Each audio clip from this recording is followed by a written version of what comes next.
Bonjour chers leaders audacieux. Aujourd'hui, je vais vous parler de la courbe de croissance de l'autonomie.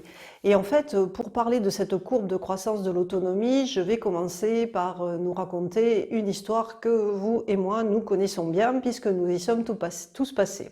En fait, nous étions dans un endroit climatisé, avec nourriture à volonté, bruit amorti, de la douceur partout, comme on pouvait en rêver. Et puis voilà, on sort. Et là, si on ne nous couvre pas quand on a froid, si on ne nous donne pas à manger quand on a faim, eh bien, on meurt. Et oui, notre première relation à notre environnement et aux hommes et femmes qui nous entourent, c'est une relation de totale dépendance.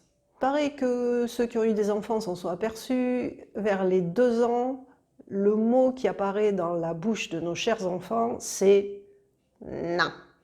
Non. Et d'ailleurs, les psys disent qu'on pourrait l'écrire avec un M à la fin plutôt qu'un N, car c'est l'âge où on comprend que nous ne sommes pas le prolongement de l'autre. Le prolongement de l'autre qui, d'ailleurs, quand il avait froid, nous couvrait et quand il avait faim, nous donnait à manger. Mais nous nous sommes bien aperçus que malheureusement, il nous donnait à manger quand on n'avait pas faim et il nous couvrait quand on n'avait pas froid. Et voilà, ce qui faisait que sûrement, on a dû se dire qu'on n'était pas simplement le prolongement de cet être, mais que nous avions notre identité à nous. Et alors la première méthode qu'on a trouvée pour faire valoir que nous n'étions pas l'autre, ça a été de dire non. Et alors ce non qui nous conduit non plus à une dépendance, mais à une contre-dépendance, c'est-à-dire de faire l'inverse que l'autre, eh bien ce non était en fait, pas pour embêter le monde, mais un non qui nous permettait de dire: est-ce que je mange parce que j'ai faim ou est-ce que je mange parce qu'il ou elle veut que je mange? Phase de dépendance, phase de contre-dépendance, et puis après on va jouer chez la petite voisine. Et chez la petite voisine, on peut sauter sur le canapé avec les chaussures pendant un après-midi entier et on nous dit rien, alors que chez nous c'était formellement interdit. Et quand papa et maman viennent nous chercher, eh bien pas question de leur dire ce qui s'est passé, ça reste notre petit secret.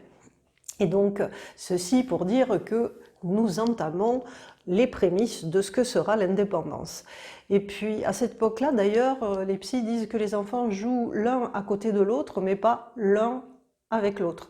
Ils font des pâtés de sable dans le bac à sable, mais chacun avec sa pelle et son seau. Puis arrive la période, environ à l'âge du CP, où eh bien, je comprends que moi je sais des choses que l'autre ne sait pas, que l'autre sait des choses que moi je ne sais pas, que si on met tout ça ensemble, ça va être intéressant. Au niveau des jeux d'ailleurs, le saut carré et le saut rond vont permettre, quand on se les échange, de faire un château fort, et là on va vraiment le construire ensemble. Et puis, nous avons fait un tour de notre escargot, dépendance, contre-dépendance, indépendance et enfin ce que je viens de décrire, l'interdépendance. Et alors la 6e arrive là-dessus, des profs partout, des cours partout, des devoirs la veille, pas pour le lendemain, enfin bref, tout ce que je connaissais, je n'y connais plus rien. Et là, eh bien, me voici reparti dans une forme de dépendance, et d'ailleurs je vais essayer de fusionner avec cette population qui est à côté de moi. Je veux le jean de la même marque que tout le monde, je veux les vêtements de la même marque que tout le monde, on me dit d'acheter un cahier rouge avec une couverture bleue, je vais surtout acheter le cahier rouge avec la couverture bleue et je vais embêter papa et maman pour que ça soit exactement comme ça. Ça dure pas longtemps. Les profs sont nuls, les parents sont nuls, les filles sont nulles. Et voilà, après notre phase de dépendance, nous commençons rapidement la phase de contre-dépendance, où d'ailleurs je suis nulle aussi, j'ai des boutons partout, t'as vu, voilà. Et puis après, si nous suivons le parcours précédent, nous devrions entamer la phase d'indépendance. Et oui, phase d'indépendance, là où on fait toutes ces petites bêtises qui permettent de vérifier si les règles que jusque-là on nous avait données sont bien à vérifier et à adopter. Voilà, on m'a dit de ne pas boire, eh bien peut-être que les limites seront dépassées pour voir ce que ça fait. On m'a dit de ne pas fumer, peut-être que les limites seront dépassées pour voir ce que ça fait. Et ainsi pour plusieurs interdits.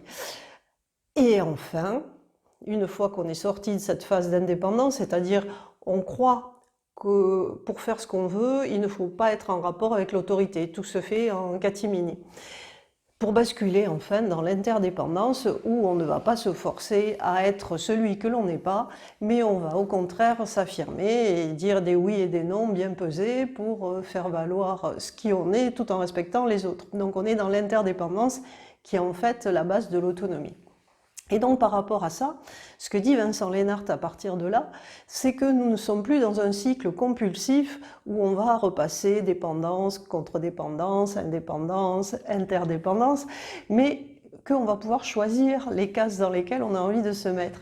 Mais il y aura des moments où on aura envie de se faire coucouner en dépendance, des moments où on aura envie de faire le petit hérisson pour embêter les gens qui sont autour de nous et le police et contre-dépendance.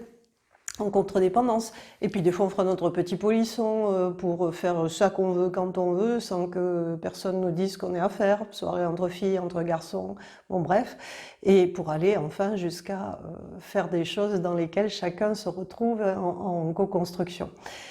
Alors tout ça pour en arriver au travail, chers leaders audacieux, pour dire que eh bien, c'est pareil, j'ai ébauché ça dans l'article sur le coaching, j'y reviens un peu plus en détail. Effectivement, le nouveau qui arrive, il assiste à des réunions, mais si on ne lui dit pas qu'est-ce que veulent dire les 3 sigles qui ont été employés dans la phrase qu'il vient d'entendre, il ne comprend rien à ce qui s'est dit. Si on ne lui dit pas ce qu'il faut faire de ses mails, il comprend. Enfin, il va perdre un temps infini à essayer de les traiter, et ainsi de suite. Donc après cette phase de dépendance, eh bien, il va commencer à dire « Oh là là, mais qu'est-ce que c'est cette boîte? Je croyais qu'en venant ici, ça serait plus comme ci, moins comme ça, et là, je suis vraiment très déçu, je ne m'attendais pas à ça, ils sont nuls. » Voilà, contre-dépendance, pour rapidement se dire « Oh là là, attends, leur système c'est trop lourd, moi je vais me faire mon petit tableur Excel dans mon coin, tu vas voir que ça va marcher du feu de Dieu. » Et c'est d'ailleurs ce qu'il va faire, phase d'indépendance, pour ensuite aller sur... se rendre compte que le jour où des décisions ont été prises, les fameuses informations qui étaient dans son petit tableau Excel à lui, eh bien personne n'a pu en bénéficier. Donc les décisions ont été prises en dépit du bon sens, d'après lui. Mais il comprend qu'il est en interdépendance et que la petite cellule qui est ici, si elle croit qu'elle peut vivre à côté du corps, eh bien elle ne va pas vivre longtemps parce qu'elle ne recevra pas l'oxygène et puis elle ne pourra pas nettoyer ses excréments.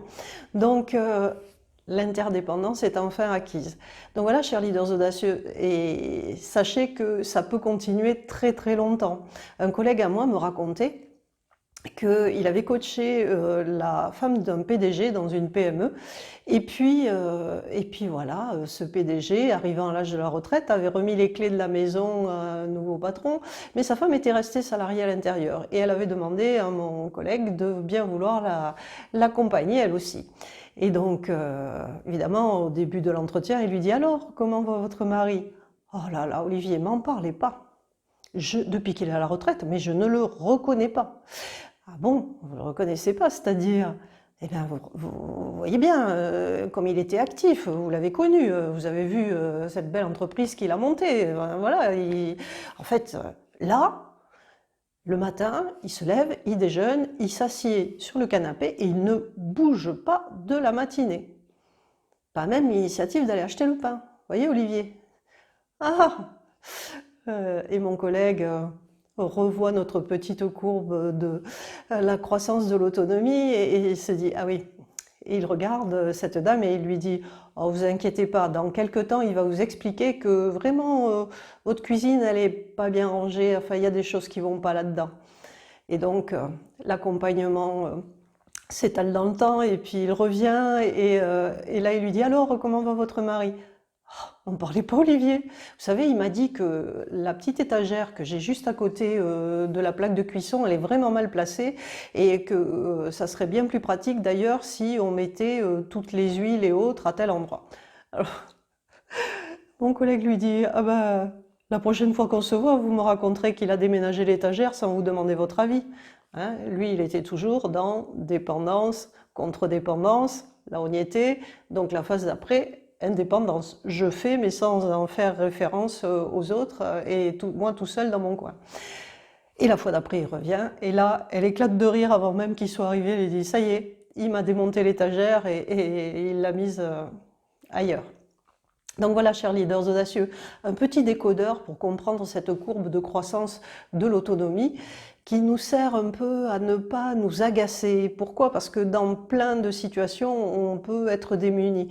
Dans la phase de dépendance, il va falloir être extrêmement structurant pour le collaborateur qui arrive sur le projet ou dans le service.